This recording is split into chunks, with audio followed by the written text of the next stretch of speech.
నమస్తే, welcome to 1TV news. ముందుగా bulletin లో హెడ్లైన్స్ చూద్దాం.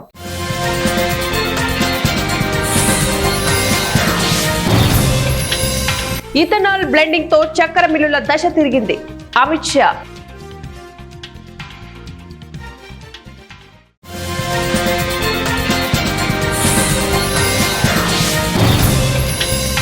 ఉక్రెయిన్ పై మరోసారి రష్యా దాడి. 500 డ్రోన్లతో అటాక్.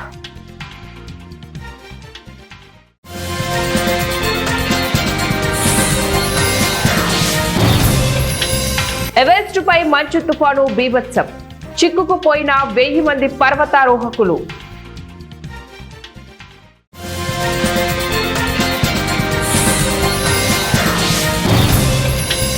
హైదరాబాద్ లో దంచి కొడుకుతున్న వర్షం. పలు చోట్ల పవర్ కట్స్. మూర్తి ఉగ్ర రూపంతో రాకపోకలు బంద్. ప్రపంచంలోనే అత్యంత ఎత్తైన ఎవరెస్ట్ పర్వతం ప్రాంతంలో హిమపాతం, మంచు తుఫాన్ బీభత్సం సృష్టిస్తోంది. దాదాపు 1000 మందికి పైగా పర్వతారోహకులు ఎవరెస్ట్ పై చిక్కుకుపోయారు. అక్టోబర్ నెలలో ఎవరెస్ట్ పర్వతంపై ఇలాంటి మంచు తుఫాన్లు అసాధారణం. చైనా నేషనల్ డే సందర్భంగా పెద్ద సంఖ్యలో పర్వతారోహకులు ఎవరెస్ట్ బేస్ క్యాంప్ కు వెళ్లారు. మార్గ మధ్యలో కర్మ వ్యాలీలో మంచు తుఫాన్ను వారిని ఇబ్బందులకు గురి చేసింది. 3 ఏళ్లుగా కొనసాగుతున్న రష్యా ఉక్రెయిన్ యుద్ధం రోజు రోజుకు ఉధృతమవుతుంది. ఇటీవలే కీవ్ లో రైల్వే స్టేషన్ పై దాడికి పాల్పడిన రష్యా మరోసారి డ్రోన్లు, క్షిపణులతో విరుచుకుపడుతుంది. ఒడిశా, కిరోవోహాడ్ ప్రాంతాలను లక్ష్యంగా చేసుకుని 50కి పైగా బాలిస్టిక్ క్షిపణులు, 500 డ్రోన్లను ప్రయోగించింది. మౌలిక సదుపాయాలను లక్ష్యంగా చేసుకుని అటాక్ చేసింది. ఈ దాడుల్లో 5గురు మరణించగా మరో 10 మంది గాయపడ్డారు. పలు భవనాలు ధ్వంసమయ్యాయి. అనేక ప్రాంతాల్లో విద్యుత్ సరఫరా నిలిచిపోయింది. ఈ దాడులను ఉక్రెయిన్ అధ్యక్షుడు జెలెన్స్కీ తీవ్రంగా ఖండించారు. పుతిన్ కు వ్యతిరేకంగా అమెరికా, యూరప్ ను కఠిన చర్యలు తీసుకోవాలని కోరారు. రక్షణ ఒప్పందాలను వేగంగా అమలు చేయాలని తెలిపారు. ఇథనాల్ బ్లెండింగ్ వల్ల చక్కెర మిల్లుల దశ మారిపోయిందని కేంద్ర హోంశాఖ, సహకార శాఖ మంత్రి అమిత్ షా అన్నారు. మోదీ ప్రధాని అయిన తర్వాత చక్కెర కోఆపరేటివ్ సెక్టర్ ఎంతో లాభపడిందన్నారు. మహారాష్ట్రలో భారీ వర్షాలు, వరదల వల్ల నష్టపోయిన రైతులకు కేంద్రం అన్ని రకాల సహాయం చేస్తుందని హామీ ఇచ్చారు. మహారాష్ట్రలోని అహల్వానగర్ జిల్లాలో డాక్టర్ విఠల్ రావు విఖే పాటిల్ కోఆపరేటివ్ చక్కెర ఫ్యాక్టరీ ఎక్స్పాన్షన్ ను ఆయన ప్రారంభించారు. ఈ సందర్భంగా ఏర్పాటు చేసిన సభలో ఆయన మాట్లాడుతూ చక్కెర కోఆపరేటివ్లను ఆధునీకరించుకోవాలని చెప్పారు. ఇథనాల్ ఉత్పత్తికి ప్రభుత్వం 10,000 కోట్ల రూపాయలు కేటాయించిందన్నారు. 20% ఆదాయాన్ని విస్తరణకు వాడితే భవిష్యత్తు తరాలు లాభపడతాయని చెప్పారు. చక్కెర సీజన్ లేనప్పుడు మల్టీఫీడ్ ఇథనాల్ యూనిట్లు పెట్టాలన్నారు. రాష్ట్రంలో పర్యటిస్తున్న అమిత్ షా వర్షాలు, వరద నష్టాలపై సీఎం ఫడ్నవీస్, డిప్యూటీ సీఎంలు షిండే, అజిత్ పవార్ తో సమావేశమయ్యారు. బంగాళాఖాతంలో ఉపరితల ఆవర్తనం క్యూములో నింబస్ మేఘాల ప్రభావంతో తెలంగాణలో మరో 2 రోజుల పాటు మోస్తారు నుంచి భారీ వర్షాలు కురవనున్నాయి. హైదరాబాద్ లో గత 3 రోజులుగా కురుస్తున్న వర్షాలకు లోతట్టు ప్రాంతాలు జలమయమయ్యాయి. పలు రద్దీ ఏరియాలలో రోడ్లపై ట్రాఫిక్ నిలిచిపోయి వాహనదారులు ఇబ్బందులు పడుతున్నారు. హైదరాబాద్ లో సోమవారం నాడు సైతం మోస్తారు నుంచి భారీ వర్షాలు కురుస్తున్నాయని తెలంగాణ వెదర్ న్యూస్ తెలిపింది. రాత్రిపూట వనపర్తి, నాగర్ కర్నూల్, నల్గొండ జిల్లాల్లో ఉరుములు, మెరుపులతో కూడిన భారీ వర్షం కురుస్తుందన్నారు. అంబేద్కర్ కోనసీమ జిల్లా రావులపాలెం క్యాంపు కార్యాలయంలో సోమవారం GST 2.0 పై అవగాహన సదస్సును నిర్వహించారు. ఈ సందర్భంగా కొత్తపేట ఎమ్మెల్యే బండారు సత్యానందరావు మాట్లాడుతూ కొత్త GSTతో పేద, మధ్యతరగతి రైతులు, వ్యాపారులు, విద్య, వైద్య రంగాలకు విస్తృత ప్రయోజనం కలుగుతోందని తెలిపారు. గతంలో ఉన్న 28% పన్ను స్లాబ్ రద్దు చేసి ఇప్పుడు కేవలం 5% మరియు 18% స్లాబ్లు మాత్రమే అమలులో ఉన్నాయని తెలిపారు. దీంతో ప్రజలు రోజువారీ వినియోగ వస్తువులపై పన్నుల్లో సుమారు 13% వరకు ఆదా చేసుకోగలరన్నారు. ఆరోగ్య సేవలు, జీవిత బీమా వంటి రంగాలపై పన్ను పూర్తిగా తొలగించడంతో పేద వర్గాలకు పెద్ద మేలు జరుగుతోందని, ట్రాక్టర్లు, వ్యవసాయ పరికరాలు, ఎలక్ట్రానిక్ సామగ్రి ధరలు కూడా తగ్గనున్నాయని పేర్కొన్నారు. ప్రజలు GST 2.0 పై అవగాహన పెంచుకోవాలని, వ్యాపార వర్గాలు ఈ తగ్గింపును వినియోగించుకోవాలని ఎమ్మెల్యే బండారు సత్యానందరావు సూచించారు. ట్యాక్స్ తగ్గింది 5% అయింది. 18 ట్యాక్స్ చేయడం జరిగింది. 13% ఆదా అవుతా ఉంది ట్యాక్స్ రూపంలో. అంటే 100కి 13 రూపాయలు ట్యాక్స్ తగ్గింది. అలాగే నిత్యావసరాలు మనం వాడుతూ ఉంటాం, టూత్ పేస్టులు, సబ్బులు, లేకపోతే మనం వాడుకునే ఉంటాయి. అవన్నీ కూడా 13% ట్యాక్స్ తక్కువ. దసరా సెలవులు ముగిసి విద్యార్థులు ఉద్యోగులు తిరిగి విధుల్లో చేరడానికి సోమవారం బస్టాండ్లకు చేరుకుంటున్నారు. ఈ నేపథ్యంలో బస్టాండ్లు ప్రయాణికులతో కిక్కిరిసిపోయాయి. జిల్లాలోని జగిత్యాల, కోరుట్ల, మెట్పల్లి బస్టాండ్లలో ప్రయాణికుల రద్దీ కొనసాగుతుంది. అయితే ప్రయాణికులకు సరిపడా బస్సులు లేకపోవడంతో ప్రయాణికులు తీవ్రంగా ఇబ్బంది పడుతున్నారు.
హైదరాబాద్ మల్కాజ్గిరిలో ఆర్ఎస్ఎస్ స్థాపించబడి 100 సంవత్సరాలు పూర్తయిన సందర్భంగా వేడుకలను ఘనంగా నిర్వహించారు.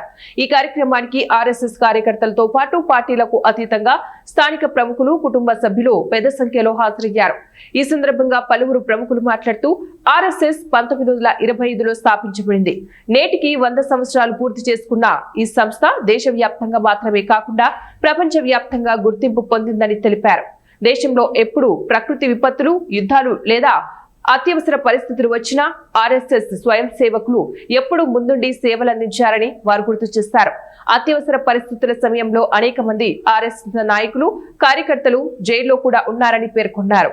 ఒకవైపు దేశానికి ఎప్పుడు ఆపదలు సంభవించినా, ప్రకృతి విపత్తులు సంభవించినా రెడీ ఫర్ సెల్ఫ్లెస్ సర్వీస్ పేరుతో మన ప్రాంతంలో చూసినట్టయితే దివిసీమ ఉప్పెన లోపల 1 సంవత్సరం పాటు శవసేన పేరుతో వేలాది మంది, అలాగే కరోనా విపత్తు నుండి మొదలుకొని 1927లో వచ్చిన కలరా, అంటే మనం వెనక్కి వెళ్ళినట్టయితే సంఘము ప్రారంభమైన తొలి నాళ్ల నుంచి ఈ సమాజానికి కలరా లాంటి విపత్తులు, భూకంపాలు, వరదలు, ఉప్పెనలు, తుఫానులు, కరోనా, ఇంతటి విపత్కర పరిస్థితుల్లో కూడా స్వయం సేవకులు తనను తాను మర్చిపోయి తన సమాజము కోసము పనిచేసిన సంఘటనలు దేశ చరిత్రలో 100లు కాదు 1000గా ఉన్నాయి. 3 సార్లు యుద్ధము జరిగినప్పుడు స్వయం సేవకులు అగ్రగామిగా ఉండి సైనికులతో సరి సమానంగా పనిచేయడం జరిగింది. దాని గుర్తింపుగా 1963 జనవరి 26వ తేదీ దేశ ప్రథమ ప్రధానమంత్రి స్వర్గీయ జవహర్లాల్ నెహ్రూ గారు స్వయం సేవకులతో సమానంగా స్వయం సేవకుల్ని కూడా దేశము గర్వించదగ్గ రిపబ్లిక్ డే పరేడ్ లో పాల్గొనమని అర్థించడం జరిగింది. 3000 మంది డ్రెస్ కోడ్ తో ఉన్న గణవేశధారి స్వయం సేవకులు 1963 జనవరి 26వ తేదీ నాడు రిపబ్లిక్ డే పరేడ్ లో పాల్గొన్నారు. నిన్నటికి నిన్న అక్టోబర్ 1వ తేదీ మాన్యవర్ ప్రధానమంత్రి శ్రీ నరేంద్ర మోడీ గారి చేతుల మీదుగా భారత తపాలా శాఖ నుంచి ఏదైతే పోస్టల్ స్టాంపు విడుదలైందో దాని మీద 1963 యొక్క ఛాయాచిత్రము ముద్రించబడ్డది.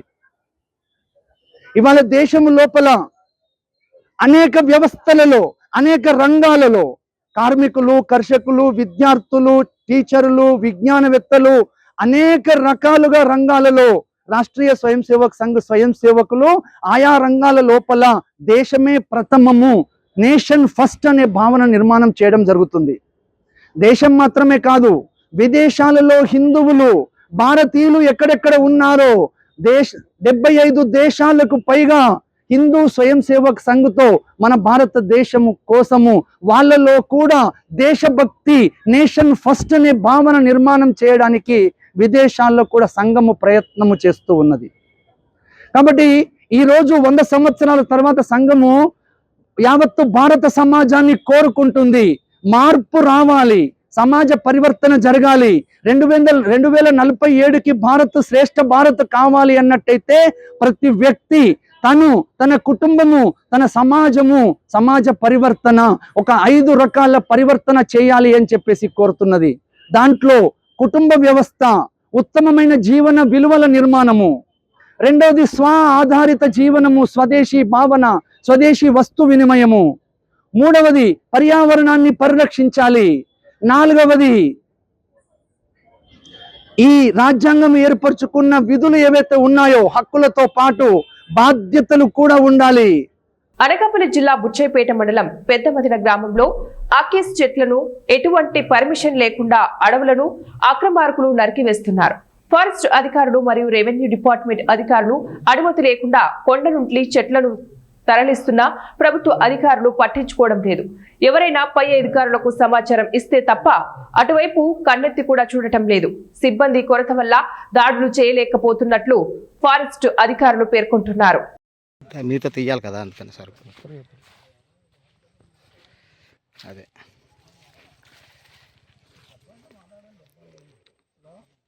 అకేసే కదా అది ఓకే.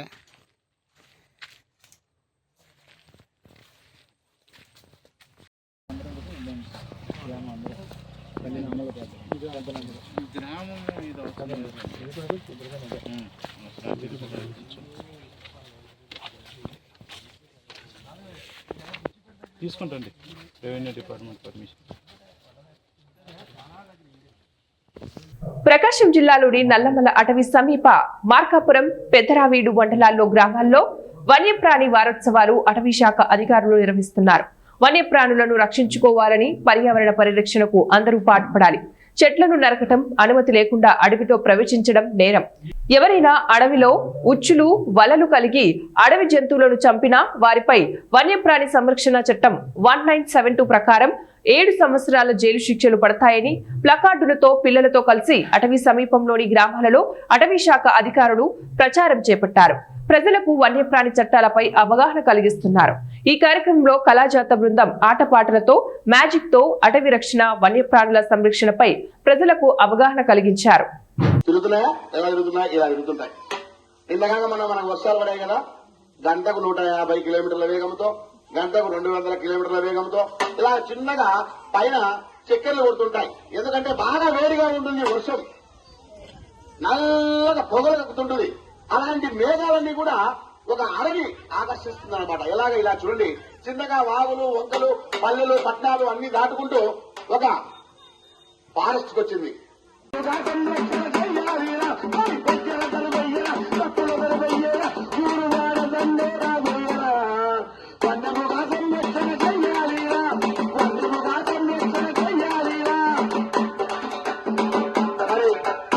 ఈ అడవులను మనం ఎలా కాపాడుకోవాలి, మరి అడవులను ఎలా చూసుకోవాలి అనే అంశంపై ఒక చక్కని మ్యాజిక్ చేస్తాను. మరి ఇద్దరు రావాలి, పెద్దవాళ్ళైనా పర్వాలేదు, చిన్నవాళ్ళైనా పర్వాలేదు, ఇద్దరు రండి. మన గ్రామ ప్రజలు మ్యాజిక్ చూసుకుందాం. ఏ బాబు? రెవెన్యూ డివిజనల్ అధికారి వారు మరియు బద్వేలు మున్సిపల్ కమిషనర్ ఉదయం 6 గంటల నుంచే సిబ్బందిని అలర్ట్ చేసి ఫీల్డ్ లోకి పంపారు. రాత్రి నుంచి కురుస్తున్న వర్షం వలన ఎక్కడికక్కడ సమస్య ఏర్పడిందో అవన్నీ మధ్యాహ్నం లోపు క్లియర్ చేయడం జరుగుతోందని మున్సిపల్ కమిషనర్ నరసింహారెడ్డి తెలిపారు. ఆర్టీసీ గ్యారేజ్ నందు నిలిచిన వర్షపు నీటిని తక్షణమే తొలగించుటకు ఆర్టీసీ డిపో మేనేజర్ సమన్వయంతో చర్యలు చేపట్టారు. సమస్య తీవ్రత అధికంగా ఉన్న చోటికి వెంటనే చేరుకోవాలని సిబ్బందిని ఆదేశించారు.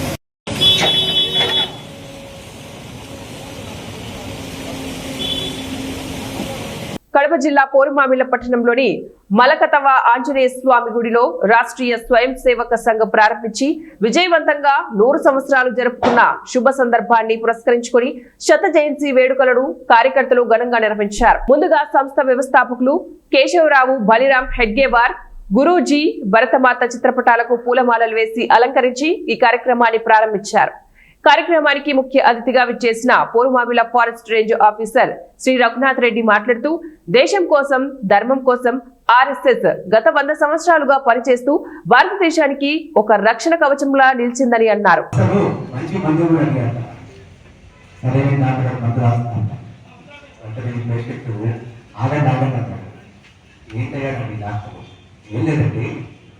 నేను ఇన్ని రకాల డబ్బు చెప్పాను కదా, మీరు ఒక్కో చెప్పుతో ఒక్కొక్క మంది ఇస్తారేమో, నేను అన్ని మందులు పెట్టలేను, ఒకటే మంది ఇస్తున్నట్టు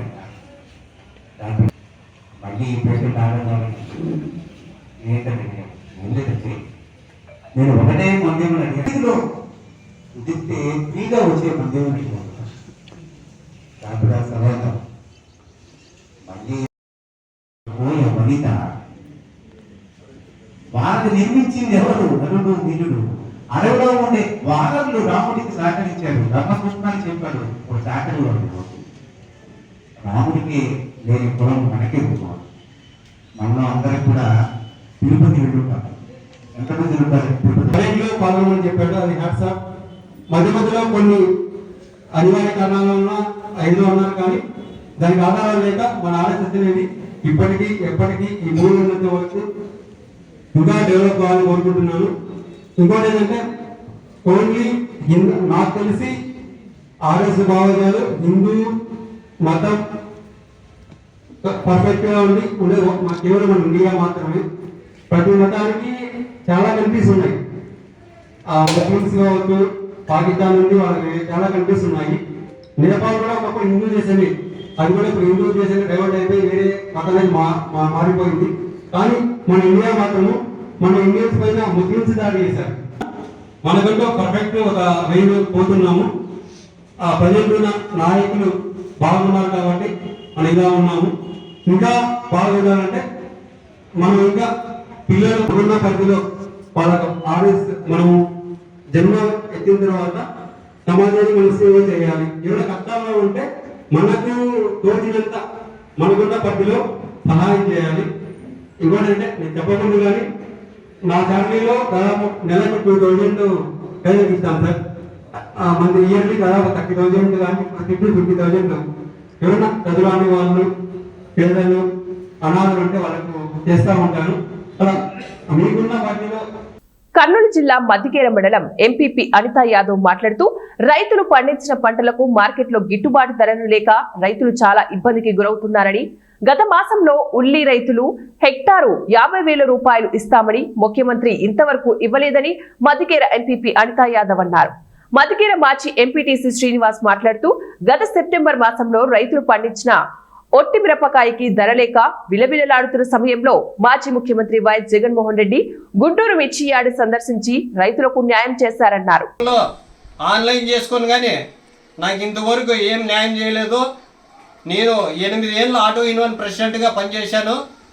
ఆటో యూనియన్ ప్రెసిడెంట్గా పనిచేసిన వానికే న్యాయం చేయలేదంటే మిగతా ఆటో డ్రైవర్లకి ఎందుకు న్యాయం చేస్తారని నేను కోరుతున్నాను. ఇప్పుడు ఎంతోమంది ఆ రోజు ఏం చెప్పావు, నువ్వు ర్యాలీకి వచ్చినప్పుడు ప్రతి డ్రైవర్కి న్యాయం చేస్తాను అని చెప్పినావు. లైసెన్స్ ఉన్న డ్రైవర్కి న్యాయం చేయలేదు. ఆటో పత్రాలు అన్ని నేను నాయకునిగా పనిచేశాను. ఆ రోజు నాయకునిగా పనిచేసిన 8 ఏళ్ళు పనిచేసినా కూడా నాకు ఇంతవరకు న్యాయం చేయలే. ఆన్లైన్ చేయించుకున్నావు, ఇంతవరకు ఎందుకు డబ్బులు పడలేవు?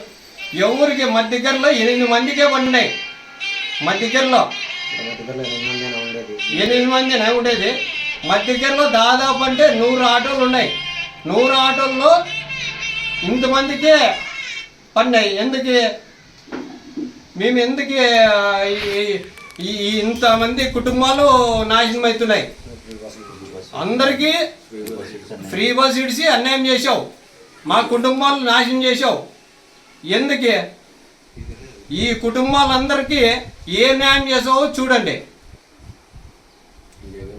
జగన్ ప్రభుత్వంలో మాకు ప్రతి సంవత్సరము 10,000 రూపాయలు తీసుకున్నాము. మేము ఇంత అన్యాయం చేస్తామని అనుకోలేదు.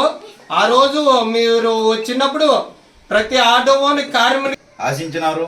కాకపోతే ఈరోజు ఏ ఒక్క డెవలప్ విషయంలో అయితేనేమి, రైతులకైతేనేమి, శ్రామికులకైతేనేమి, కర్షకులైతేనేమి, మహిళలకు, విద్యార్థులకు ఎటువంటి వాళ్ళు కూడా న్యాయం జరగకపోగా ఇప్పుడున్న ప్రజెంట్ సిచ్యువేషన్లో మేమున్న గవర్నమెంట్, టీడీపీ గవర్నమెంట్ ఏ ఒక్కొక్కరు కూడా న్యాయం చేయట్లేదు.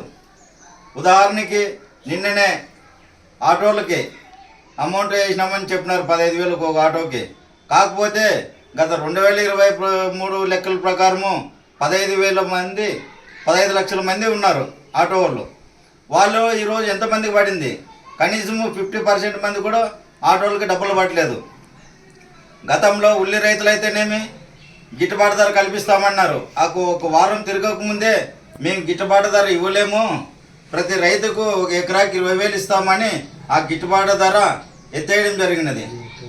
ఆ గిట్టుబాటు ధర ఉండడం వల్ల ప్రతి ఒక్క రైతు ఎంత పంట సాగు చేస్తే అంత పంటకు లబ్ధి చేకూరేది. ఇప్పుడు గిట్టుబాటు ధర అనడం వల్ల ఏ ఒక్క రైతుకు ఒక హెక్టార్కు లేకపోతే 1.5 ఎకరాకు ఇచ్చే అవకాశాలు ఉన్నాయి. కాకపోతే ఒక రైతుకి ఇంత ఇస్తామని కూడా పర్ఫెక్ట్గా చెప్పడట్లేదు. గిట్టుబాటు ధర ఎత్తేసి చాలా రైతులకు తీవ్ర అన్యాయం జరిగినది. కాబట్టి ఇంతవరకు రైతులకు ఎకరాకి 20,000 ఇస్తామన్న అమౌంట్ కూడా ఇంతవరకు ఎక్కడ ఆచూకీ లేదు. దానికి సంబంధించిన వాటి ఆచూకీ లేదు. ఉన్న ఫోటోలు తీసుకొని వెళ్ళినారే తప్ప వ్యవసాయ అధికారులు ఇంతవరకు ఏ ఒక్క రైతు కూడా ₹1 పడిన పాపాన లేదు. అదేవిధంగా నష్టపోయిన రైతులు, కౌలు రైతులకైతేనేమి కౌలు రైతు కార్డు ఇస్తామని గతంలో చెప్పారు. ఇంతవరకు ఏ ఒక్క రైతు కూడా కౌలు రైతు కార్డు అనేది ఇవ్వట్లేదు. కౌలు రైతు కార్డు ఇవ్వకపోయినందువల్ల ఒక రైతు కౌలుకి ఇచ్చిన రైతు కౌలు రైతులకైతేనేమి ఆధార్ నంబర్ కానీ వాళ్ళకి సంబంధించిన పాస్బుక్ కానీ ఇవ్వట్లేదు వాళ్ళు పంట నమోదు చేయించుకోవడానికి. అందువల్ల ప్రతి ఒక్క కౌలు రైతు నష్టపోతున్నాడు. దీన్ని దృష్టిలో పెట్టుకొని కౌలు రైతులకు న్యాయం చేస్తే బాగుంటుందని మేము గవర్నమెంట్కి, పై ఉన్నతాధికారులకి తెలియజేస్తున్నాం. అదే ప్రభుత్వము గొప్పలు చెప్పుకుంటుంది తప్ప రైతులకైతేనేమి ఏ ఒక్క వర్గానికి సంబంధించిన ప్రజలకి న్యాయం జరగలేదు. కావున ఈ ప్రతి ఒక్క రైతుకు న్యాయం చేయకపోతే రాబోయే రోజుల్లోన ప్రజలే మీకు బుద్ధి చెప్తారని నేను ఈ సభాముఖం తెలియజేస్తున్నాము. ఇప్పుడున్న అధికారులు బులెటిన్ ముగించే ముందు మరోసారి హెడ్లైన్స్.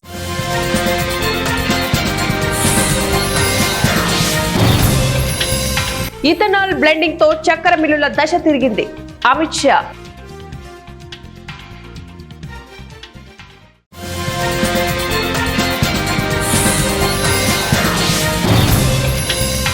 ఉక్రెయిన్ పై మరోసారి రష్యా దాడి, 500 డ్రోన్లతో అటాక్.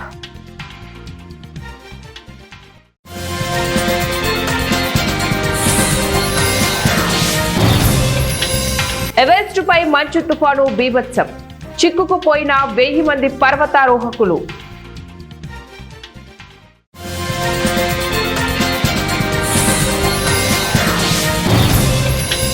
హైదరాబాద్ లో దంచుకొడుతున్న వర్షం, పలుచోట్ల పవర్ కట్స్, మూసి ఉగ్ర రూపంతో రాకపోకలు బంద్. ఇవి ఇప్పుడు బులెటిన్ డీటెయిల్స్. నెక్స్ట్ బులెటిన్ లో మళ్ళీ కలుద్దాం. Until then keep watching 1TV news.